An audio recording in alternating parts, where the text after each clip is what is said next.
Ayan po mga kabida, umaksyon na po ang Korte Suprema dito ho sa mga petitions, no? Kung saan po ay naisampad dyan ho sa SC, ano? Ito po ay may kaugnayan sa mga usapin po sa ating bayan, ano? Ito ay kinabibilangan ng Maharlika Investment Funds. Ito hong petition for mandamos ni Attorney Catalino Generilla Jr. laban po sa Senado dahil gusto ho niyang maumpisahan na kaagad, no? Ito pong impeachment trial po laban po kay Vice President Sara Duterte, ano pa, no? At ito pong controversial na 2025 national budget o itong General Appropriations Act, no, of 2025. Meron pong press conference yung Korte Suprema po kahapon at ito po ay inaksyonan na po nila mga kabida. Pakinggan po natin yung press conference ni Attorney Camille Ting, ang spokesperson po ng The Supreme Court en banc during its session on January 28, 2025 acted on this case. Aquilino Pimentel III, Bayan Muna Chairperson Nery Colmenares, and former Bayan Muna representatives Carlo Zarate and Ferdinand Gaite versus the Honorable Lucas L. Bersamin, the Honorable Benjamin E. Jokno, the Senate of the Philippines, and the House of Representatives. Petitioners challenged the validity of Republic Act Number 11954 or the Maharlika Investment Fund Act of 2023 and requested a temporary restraining order and/or writ of preliminary injunction. The Supreme Court impleaded the Bangko Sentral ng Pilipinas, Land Bank of the Philippines, and Development Bank of the Philippines as respondents in this case. The Supreme Court directed them to file the respective comments within a non-extendable period of 10 days from notice. The Supreme Court also set the oral arguments for this case on April 22, 2025, Tuesday, 2:00 p.m. at the en banc Session Hall, Supreme Court Baguio Compound, Baguio City. The preliminary conference will be on February 26, 2025, 2 p.m. at the en banc Session Hall, Supreme Court Main Building, Manila. Next, the Supreme Court en banc during its session today, February 18, 2025, acted on the following matters. In the case of Victor D. Rodriguez et al. Versus House of Representatives, Senate of the Philippines, and Executive Secretary Lucas Bersamin. Victor D. Rodriguez and several others are challenging the constitutionality of Republic Act Number 12116 or the General Appropriations Act of Fiscal Year 2025 or the GAA. Petitioners argue that the GAA is unconstitutional for failing to allocate mandatory funding for PhilHealth, unlawfully increasing appropriations beyond the President's recommendations, and allocating the highest budget to infrastructure over education. They add that the GAA is unconstitutional since the bicameral committee report on the General Appropriations Bill contained blank items. The Supreme Court set the oral arguments for this case on April 1, 2025, Tuesday, 2:00 p.m. at the en banc Session Hall, Supreme Court Baguio Compound, Baguio City. The preliminary conference will be on February 28, 2025, 1:00 p.m. at the en banc Session Hall, Supreme Court Main Building, Manila. Next, in the case of Catalino Aldea Generillo Jr. versus Senate of the Philippines.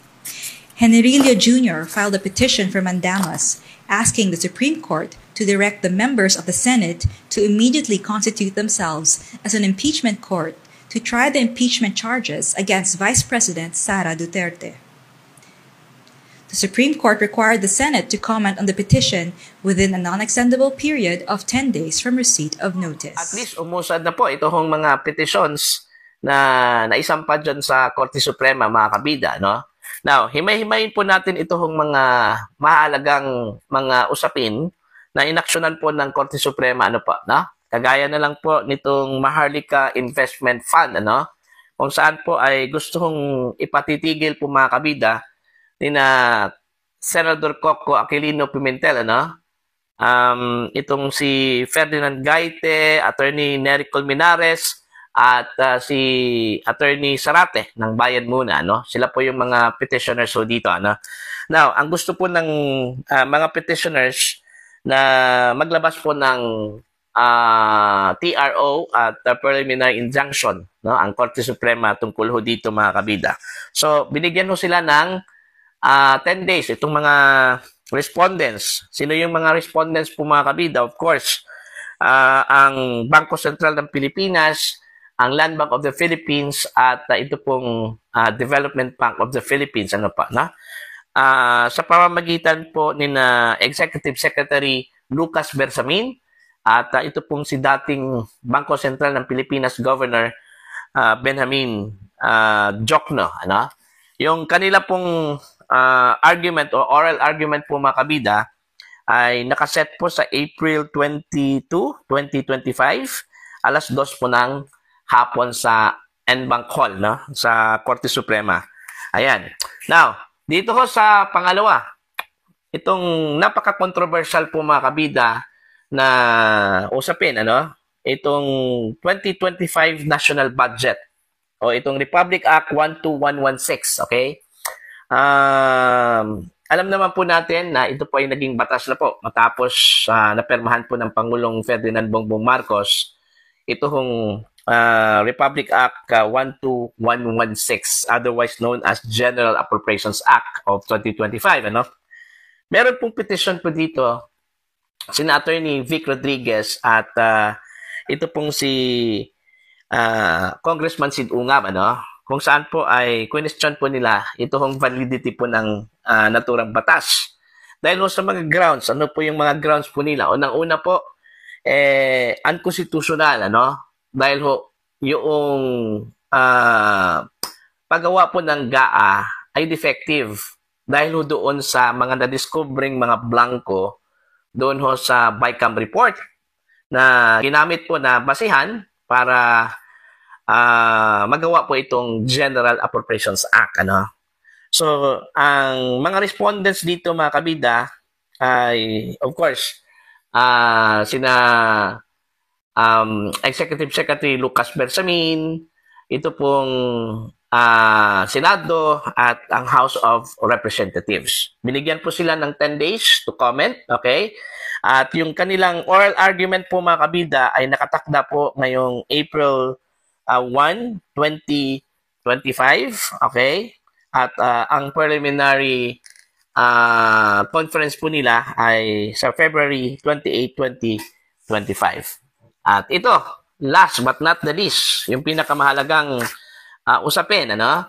Ito hong isinampang petisyon ni Attorney Catalino Henrilia Jr., ano?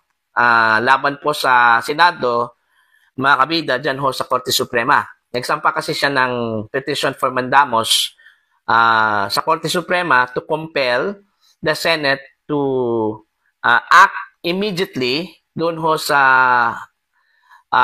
verified complaints na naisampa po dyan ho sa Senado, mga kabida. Sa madaling salita, gusto hong maumpisahan kaagad ni Attorney Henrilia Jr. ito hong impeachment po laban po kay Vice President Sara Duterte. Ano? Kasi yan yung nakalagay daw sa ating saligang batas na kapag matanggap na po ng Senado ito hong verified complaints, kailangan maumpisahan na kaagad ito hong impeachment trial po ng pangalawang Pangulo. Ano? At binigyan po ng 10 araw, no? Ito hong Senado, mga kabida, to comment on this particular issue, ano? Okay? Now, titingnan na lang po natin kung ano po yung magiging ending dito ho sa mga petitions na ito, ano? Dalawa lang kasi yan eh.